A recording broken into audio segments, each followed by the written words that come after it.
তারা লিখতেছে ছাত্র রাজনীতি ছিল দেখে এইসব সেবামূলক কার্যক্রমগুলো হয়েছে। প্রথম কথা, এটা তো ছাত্র সংগঠনের কাজই না। মাথা ব্যথার সমাধান কোনোভাবে মাথা কাটে ফেলা না, হলে রাজনীতি থাকবে না, এই যে সিদ্ধান্ত গ্রহণ করা হয়েছে এই সিদ্ধান্ত খুবই অপরিণামদর্শী। প্রথমত এই সিদ্ধান্ত ৭৩-এর যে অধ্যাদেশ সেই অধ্যাদেশকে আপনার লঙ্ঘন করে, সেটার সাথে বিরোধী। ফলে কেউ যদি কোর্টে একটা রিট করে তাহলেই কিন্তু এটা আর টিকবে না। তখন আসলে মব করার মাধ্যমে বা একটা সবাই মিলে হই হল্লা করে গেলাম এবং কোনো দাবির যৌক্তিকতা প্রমাণ করলাম না, এভাবে কিন্তু তখন আর জিনিসটা সমাধান করা যাবে না। দ্বিতীয়ত হচ্ছে খুবই গুরুত্বপূর্ণ যেটা, সেটা হচ্ছে এই বিশ্ববিদ্যালয় প্রশাসনের কোনো ধরনের স্ট্যান্ডার্ড আমরা দেখতে পাচ্ছি না। আমরা দেখতে পেলাম গতকালকে তারা চাপের মুখে বলেছে যে আমরা ১৭ জুলাইয়ের হিসাব অনুযায়ী চলছে। এখন ১৭ জুলাইয়ের হিসাব অনুযায়ী কোনো রাজনীতি থাকার কথা না, লেজুর ভিত্তিক রাজনীতিকে এটা ডিফাইন করার কোনো উপায় নেই। তাহলে কি এরপরে বিশ্ববিদ্যালয় কমিটিগুলোর উপরও হ্যাম্পার আসবে? এই বিশ্ববিদ্যালয় কমিটিগুলোকে হ্যাম্পার্ড হবে আপনার, সেগুলোও কি নিষিদ্ধ করার দাবি উঠবে কিনা?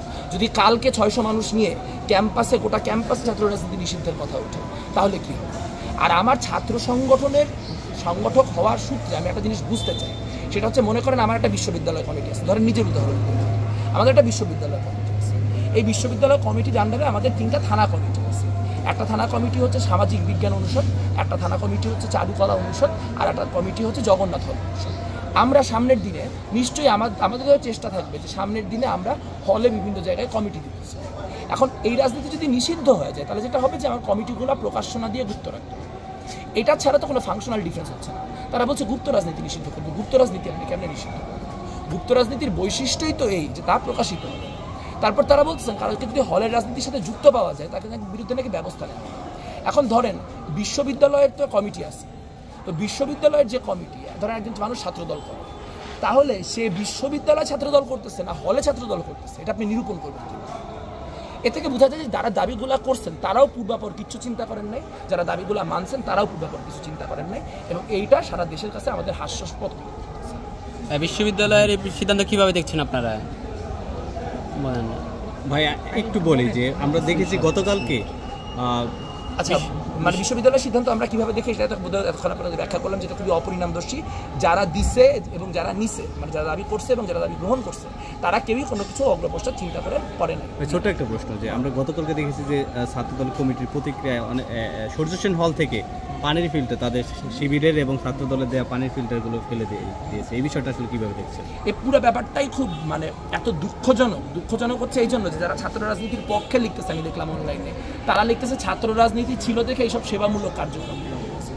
প্রথম কথা, এটা তো ছাত্র সংগঠনের কাজই না। ছাত্র সংগঠনের তো এরকম সেবামূলক কাজ, ছাত্র সংগঠনের হলে বিশুদ্ধ পানির দাবিতে হল প্রশাসনের সাথে আন্দোলন করার কথা, যে হলে পানির ব্যবস্থা করে। তো সেটা তো একটা গেলই যে মানুষ ছাত্র রাজনীতির সুফল হিসেবে এখন এইসব খয়রাতি জিনিসপত্রটা দেখাচ্ছে, যে মানুষ হলে এসে বড় বড় সংগঠনগুলি তাও কিছু টাকা পয়সা দেবে, কিছু জিনিসপত্র বানাই দিয়ে যাবে।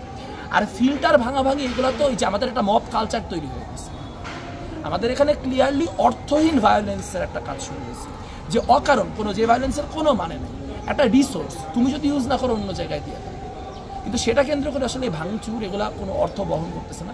এগুলা আমাদের ঢাকা বিশ্ববিদ্যালয়ের শিক্ষার্থীদের যেটা করা দরকার সেটা হচ্ছে তাদের বিভিন্ন জায়গায় নিজেদের যেই পরিচয়, সেই পরিচয় গোপন করে জেলা থানাগুলোতে যাওয়া দরকার। তারা যদি তাদের পরিচয় না জানে, তারা ঢাকা বিশ্ববিদ্যালয় সম্পর্কে জিজ্ঞেস করে, তাহলে মানুষের অ্যাকচুয়াল ওপিনিয়নটা পাওয়া যাবে। গত ১ বছরে গত জুলাইয়ে আমাদের ভাবমূর্তি যতখানি ভালো ছিল, এই মুহূর্তে আমাদের ভাবমূর্তি ততখানিই খারাপ, এবং বিভিন্ন ধরনের চটকদার কাজ করার নেশা, বিভিন্ন রকম পপুলিস্ট স্টান্ট দেখানোর নেশা বহু মানুষকে অধঃপতনের দিকে নিয়ে যাচ্ছে। এটা আমাদের খুব শঙ্কিত করে, চিন্তিত।